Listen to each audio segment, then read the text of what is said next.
तुमच्या दोघांच्या नजरेत आमच्याबद्दल काय इमेज आहे मला माहित नाही, पण ही केस सॉल्व्ह केल्यानंतर तुमचा आमच्यावर विश्वास नक्की बसेल. शेठ मला माफ करा. मोठ्या विश्वासाने तुम्ही माझ्यावर जबाबदारी सोपवली.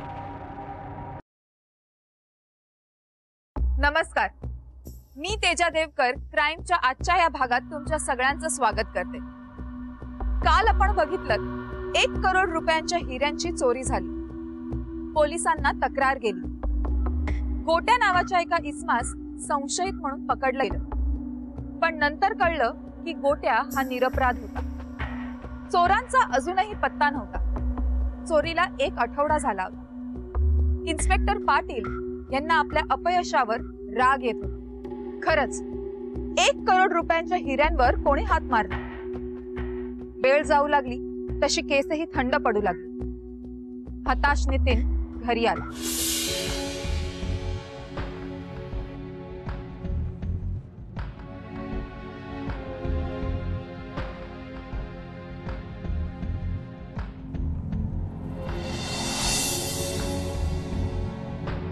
काय झालं? शोधतायत. शोध कार्य सुरू आहे. तीच उत्तर. मग असे खांदे पाडून का आलात? उद्या आपली चौकशी केली तर काय सांगायचं लक्षात आहे ना? चोर आले, गॅलरीचा पाईप चढून आले आणि त्यांनी आपल्याला चाकूचा धाक दाखवला. एवढा मोठा चाकू? कमीत कमी 9 इंच तरी असेल. पहाटे 3:30-4 ची गोष्ट आहे.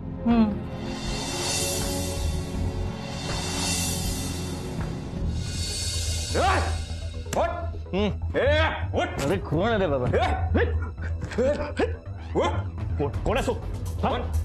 हिरे कुठे लपवले सांग लोकांना. कुठला हिरे? सांगतो का? तिच्या पण टाकेल आणि तिच्या पण टाकेल. नाही तिला काय करू नको. तिला काय करू नको. नाही, माझ्या बरोबर एक जण आहे, त्याच्याकडे पण एवढाच आहे. सांग लवकर. सांगतो. ते त्या कपाटात ड्रॉवर मध्ये आहे. लक्ष द्या रे यांच्याकडे.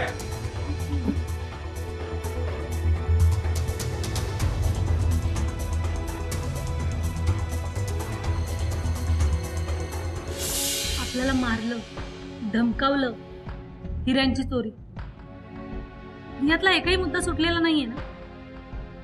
हे बघा, आपल्या दोघांच्या बोलण्यात एक वाक्यता हवी आणि आता जसं मी सांगितलं तशीच चोरी झाली सांगायचं. आपण जे करतोय ते योग्य आहे का? हा विचार करण्याची वेळ गेली. आता आपण बरेच पुढे आलोय आणि आता जर आपण माघार घेतली ना तर थेट जेलची हवा खाण्यासारखं आहे. आणि आपण हे हिरे चंगळ करण्यासाठी चोरलेत का?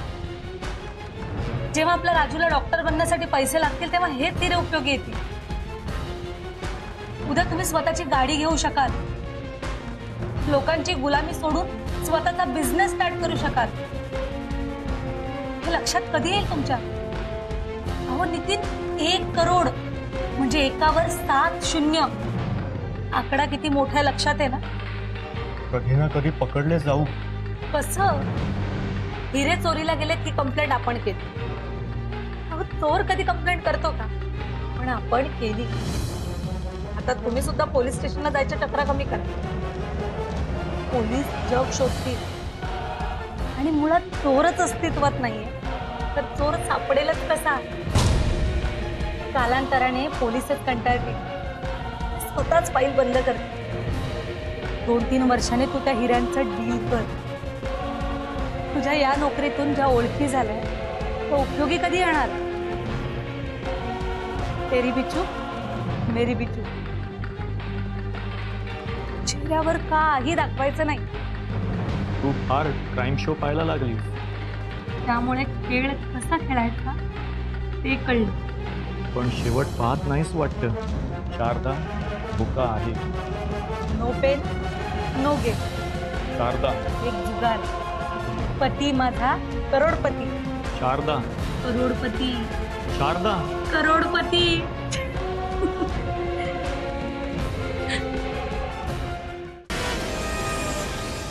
बायकोच्या प्रलोभनास पती बळी पडला आणि हा चोरीचा डाव रचला. योगायोगाने या दोघांनी वर्णन केलेला चेहरा गोट्याच्या चेहऱ्याशी मॅच झाला आणि गोट्याला उगाचच पोलिसांचा मार खावा लागला.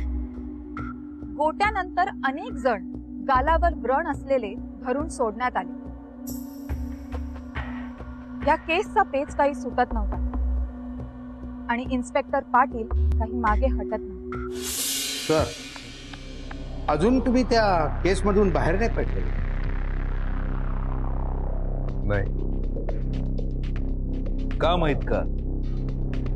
पण राहून राहून माझा त्या नितीन आणि शारदावरचा संशय दाट होतो. तो 15 दिवसामध्ये 4 वेळा इथे येऊन गेला. परत कामालाही जाऊ लागला. चोरी केली असती तर कशाला त्यांनी ही नोकरी केली असती? सोडलीच असती. मुख्य म्हणजे तो पळून गेला. चैन सुरू केली असती. चोर चोरी करून कधी कंप्लेंट करायला येतो का? अहो, पण ते चोरी झालेले हिरे अजूनपर्यंत मार्केटमध्ये कुठेच विकण्यासाठी नाही आले. होऊ शकतं. चोर विदेशात गेला, तिथेच त्याने डील केला. अहो, 15 दिवसात काहीही होऊ शकतं सर. नाही, कारण माझं मन अजूनही साशंक आहे की ते हिरे आहेत ना इथेच कुठेतरी जवळपास. तुम्ही इतका का जीव काढताय काही कळत नाही सर. का? त्या बाईचे शब्द विसरले? उघड उघड आपल्या सगळ्या डिपार्टमेंटचा अपमान केला होता. आपल्या ऑफिसरनी काही कामच अशी केली. कोण काय करतंय, कोण काय नाही करत आहे, आय डोंट केअर. मला फक्त राहून राहून त्या बाईचे शब्द पोचताय. मला काही करून ना त्या चोराला पकडायचंय मला त्या चोराला. एक काम कर, त्या गोट्याला बोल. साहेब, कशासाठी? बघू, एक वेगळा प्रयत्न करू. लागला हाताला लाग. बोलवा. Yes sir.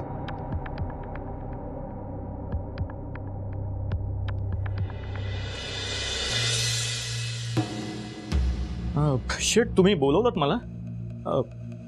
काही काम होतं का? तुम्ही असे काय बघताय? काय झालं? अरे, मी तुझ्यावर इतका विश्वास ठेवला. शरम वाटते मला तुझा. तू असा करशील असा वाटला नव्हता. शेट, पण मी काय केलं शेट? मी काय केलं? अरे, तुझा तू विचार कर. अरे, शरम असेल तर समजा आठवेल तुला. शेट, म्हणजे ते तुम्ही ते मी. अरे, मी ते काय करते? तुम्ही त्या हिऱ्यांच्या चोरीबद्दल बोलताय ना? तुला काय वाटला? शेट, मी तुमच्याकडे इतक्या वर्षापासून काम करतोय. तुमच्याकडून कागद पेन्सिल पण उचलला नाहीये शेट. ए नितीन, तुझा रडगाणा गाऊ नको. कळलं? मला खबर लागली, मी बोलला. तुम्हाला काय खबर लागली शेट? ए, मोबाईल तुझा वाजतो, उचलतो. हॅलो. हॅलो, कोण? हा नितीनजी, आम्ही एक संशयित आरोपी पकडला. त्याची शहानिशा करण्यासाठी तुम्ही येताय का पोलीस स्टेशनला? हो, येतो मी येतो. या लवकर. हो. ओके. बघा शेठ, तुम्ही माझ्यावर संशय घेत होता ना? तिथे पोलिसांनी चोराला पकडलं पण. अरे, काय चोराला पकडला? अरे वा वा वा वा वा. अरे, मग तुला पोलीस स्टेशनला जायला पाहिजे. तू निघ लवकर निघ. हो. पण शेठ, तुम्ही माझ्यावर संशय. अरे, चोर पकडला गेला तर मी कशाला संशय घेईन? पण जर चोर नाही पकडला गेला तर आज अचानक शेटना काय झालं? या आधी तर त्यांनी माझ्यावर संशय घेतला नव्हता. कोणी त्यांचे कान भरले की काय? काय झाला? अरे कसला विचार करते? अरे तुला पोलीस स्टेशनला जायचं आहे ना? अरे मग निघ लवकर. हो, मी तिकडचं काम झालं की परत येईन. ए पण तुझा जरा हँडसेट मला देऊन जातो का? मोबाईल? अरे हा, माझ्या हँडसेटचा जरा प्रॉब्लेम झाला आणि एक इम्पॉर्टंट कॉल यायचा आहे. म्हणजे काय, माझा सिम मी त्याच्यात घालेन ना, म्हणजे माझा पण काम होईल. तुझा काही हरकत नसेल तर? नाही नाही, त्यात काय, घ्या ना. मी काय 1-2 तासात येईन परत. बर, तोपर्यंत माझं काम झालेलं असेल. ये तू. हा शेट.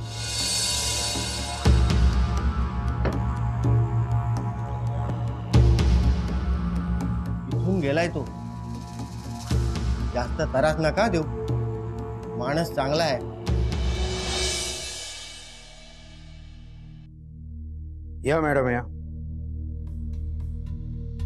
हा पहा तुमचा चोर. हा तुमच्या घरी चोरी करायला आला होता ना? पण हा तो चोर नाहीये साहेब. हा तो चोर नाही? हो. अरे येस सर. मॅडम ना दुसऱ्या कॅबिन मध्ये घेऊन जा. Yes sir. याच्याकडनं खरं काय ते मी बदलून घेतो. Yes sir. चला मॅडम, आपण दुसरीकडे बोलू. हो पण आता बोलण्यासारखं काय? मी सांगते ना, तो चोर हा चोर नाहीये म्हणून. मॅडम, आम्हाला आमचं अपयश पोहोचतंय, तेव्हा तुम्ही सर्व घटना पहिल्यापासून सांगा, म्हणजे आम्हाला आढावा काढता येईल. घेऊन जा मॅडम ना. चला मॅडम, नाही तर साहेब चिडतील.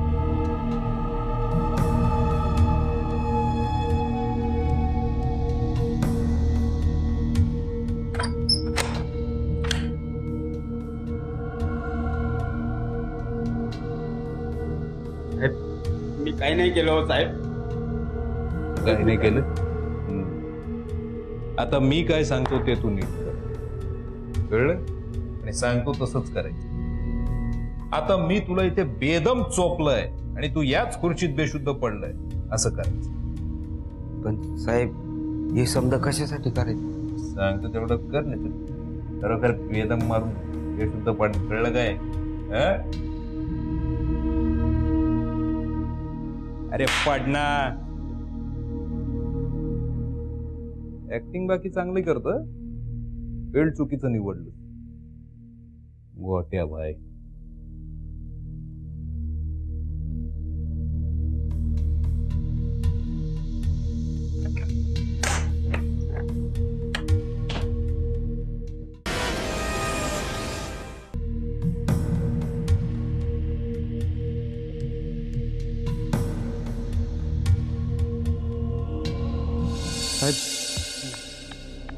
बघा नितीन साहेब, तुमचा गुन्हेगार पकडला गेला.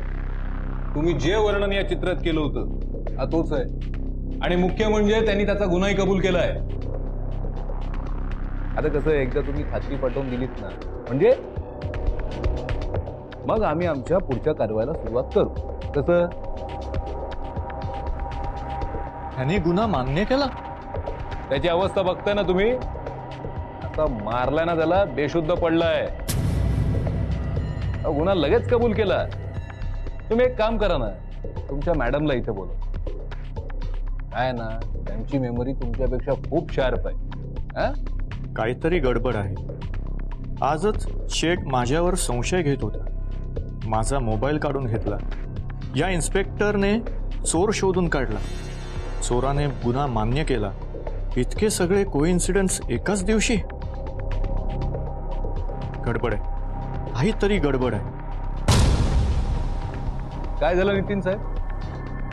कसला विचार करताय? नाही, मी आठवत होतो की तो चोर हाच आहे का, पण नाही हो, तो हा नाहीये. हा तो चोर नाहीये? नाही नाही, तो हा चोर नाहीये. नक्की? हो नक्की. आपण असं कसं होईल? त्यांनी त्याचा गुन्हाही मान्य केलाय आणि तुम्ही म्हणता हा तो नाहीये म्हणून. साहेब, तुम्ही त्याला एवढं मारलंय तर मान्य नाही करणार तर तो काय करणार? नाही, मी समजत होतो त्यापेक्षा बरेच हुशार होतो. साहेब, ओळख परत झाली असेल तर मी निघू? नाही, शेठला सांगितलं मी तासाभरात येतोय म्हणून. थांबाव, आमचा पाहुणचार घेऊन जा. काय घेणार का तुम्ही? नाही, नको. आपण कामाचं बोलू. हं? पण त्याआधी मला एक महत्वाचा फोन करायचा. एक मिनिट.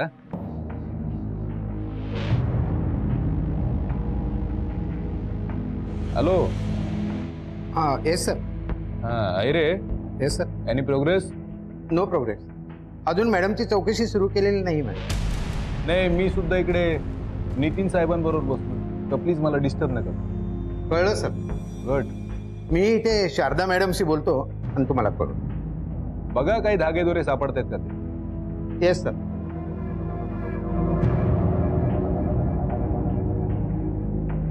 अहिरे साहेब, कामाचं बोलाव. मॅडम, चोरी कशी झाली त्याचं वर्णन मला परत. What the hell. हे बघा, रात्री आम्ही झोपलो होतो आणि बहुतेक गॅलरीचं दार उघडं होतं. गॅलरीतून ते आत आले असावेत आणि मुख्य दरवाजा बंद होता. आम्ही बेडरूम मध्ये झोपलो होतो आणि कुठेतरी धडपडण्याचा आवाज आला. काही कळलं नाही. मी उठलो आणि बघतो तर हे दोन दैत्य उभे. त्यांनी कोणत्या रंगाचे कपडे घातले होते? लाल आणि व्हाईट कलरचा चेक्सचा शर्ट होता. आणि दुसऱ्याचं येलो कलरचं टी शर्ट होता. एकाने पांढऱ्या आणि लाल रंगाचं चेक्सचं शर्ट घातलं होतं आणि एकाने पिवळ्या रंगाचं टी शर्ट घातलं होतं. बरं, त्याची उंची आणि शरीर यष्टी कशी होती? उंच पुरे धिप्पाड सांड होते हो. या गोट्याला उगाच मार. म्हणजे तो तसा नाहीये म्हणून. मला सांगा, त्यांनी चाकू कोणत्या हातात धरला होता?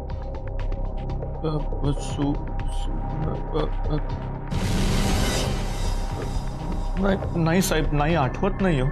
अर्थात उजव्याच हातात धरणार हो साहेब. हो. मी काय प्रश्न विचारला म्हणा. माणसं सगळी कामं ही उजव्या हातानेच करतात नाही. तुमचे प्रश्न संपले का अजून काही विचारायचे तुम्ही? तो व्रण, गालावरचा व्रण कसा होता? तुम्ही ना साहेब.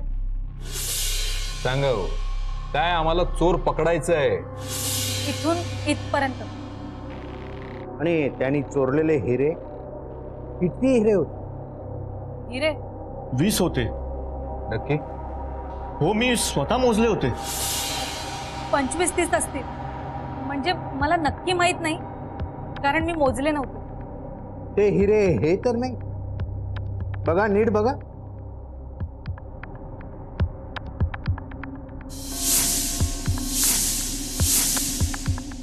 हिऱ्यांसारखे हिरे. मला नाही फरक कळत.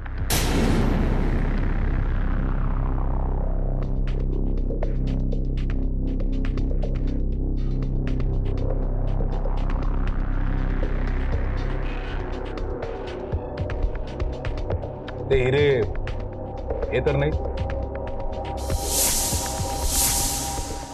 हेच आहेत ना ते हिरे? हो, ते ते ते असेच होते, पण ते हे नाही आहेत. अहो, पण हेच आहेत ते हिरे, कारण हे हिरे आम्हाला तुमच्या बायकोनी दिलेत. काय? होय. कुठे आहे ती? आता ती आमच्या ताब्यात आहे. आम्ही तिला अटक केली. मिस्टर नितीन, बऱ्या बोलांनी हे काय गौड बंगल आहे ते आम्हाला नाही तर तो तिथे आत बसला तशी हालत करी ना तुम्हा दोघा नवरा बायको. कळलं? सांग काय खरं साहेब, सांगतो साहेब. चूक झाली हो साहेब, चूक झाली. या मोहाला बळी पडलो हो साहेब, बळी पडलो मी. सर, मॅडमने गुन्हा कबूल केलाय. सरांनी पण गुन्हा कबूल केले. नितीन सर, आता ते खरे हिरे कुठे लपवलेत ते आम्हाला. खरे हिरे? हे हिरे? हे हिरे ते नाही नितीन. हे मी वेगळा दिलेला सेम टू सेम साहेबांना. सापळा रचला. मला पूर्ण खात्री होती की तुमच्या दोघांपैकी एक तरी तो, म्हणून तुम्ही रचलेली ही काल्पनिक कथा तुमच्या दोघांच्या तोंडून वेगवेगळ्या पद्धतीने वदवली. कमाल आहे. तुमच्या दोघांमध्ये एवढी एक वाक्यता असेल मग काय. मग हे हिरे मी तुमच्या दोघांच्या समोर ठेवले आणि तुमच्या दोघांचाही तोल घ्या. नाही, कारण तुम्हाला दोघांना कल्पना नव्हती ना की आम्ही असं काहीतरी करू, है ना. मिस्टर नितीन आणि शारदा मॅडम, मी म्हटलं होतं ना तुम्हाला की तुमच्या दोघांच्या नजरेत आम्हा पोलिसांची इमेज काय ते मला माहिती. बट ज्या दिवशी मी ही केस सॉल्व्ह करीन तेव्हा तुमच्या दोघांच्याही नजरेमध्ये आमची इमेज नक्कीच उंचावली असेल. काय माहितीये का, आम्हाला ट्रेनिंगच असं दिलं जातं ना गुन्हेगारांच्या मेंदूशी खेळण्यात. पण सर, हा प्लॅन हा दोघांचा आहे हे तुमच्या लक्षात कसं आलं? या दोघांच्या कल्पनेतला चोर जेव्हा मला सापडत नव्हता त्यावेळेला एक विचार माझ्या मनाला टाकला. या दोघांनी सांगितलेला चोर काल्पनिक तर नसावा. मग मी शेठजींना फोन केला. त्यांच्याकडनं हे तसलेच हिरे मागवून घेतले. तुमच्या करवी या मॅडमना इथे बोलावून घेतलं. शेठजींना सांगितलं की नितीनचा मोबाईल काढून घे, जेणेकरून या दोघांचं कम्युनिकेशन होणार. मी हळूहळू माझे फासे फेकत गेलो आणि हे दोघही माझ्या फास्यामध्ये हळूहळू अडकत.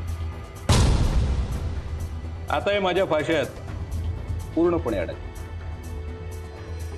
चोर कितीही हुशार असला तरी कुठे ना कुठेतरी काहीतरी पुरावा सोडतोच आणि याचा प्रत्यय परत आलाच. कोणताही पुरावा नसताना, चोरी झालेली नसताना, फक्त अनुभवाने आणि आपल्या हुशारीने चोरांना पकडण्यात आले. सल्यूट अशा ऑफिसर्सला आणि आपल्या पोलीस डिपार्टमेंटला. आपल्या सगळ्यांना माझी एक नम्र विनंती, कोणत्याही लालसांना बळी पडू नका, हाव करू नका. कारण या लालसा ही हाव कधीतरी कोणत्या तरी गुन्ह्याला खत पाणी घालतेच. चांगले विचार आचार चांगला समाज घडवतात. भेटूया पुढच्या भागात एका नव्या कथेबरोबर. तोवर तेजा देवकरला आज्ञा द्या. सुरक्षित राहा, सतर्क राहा.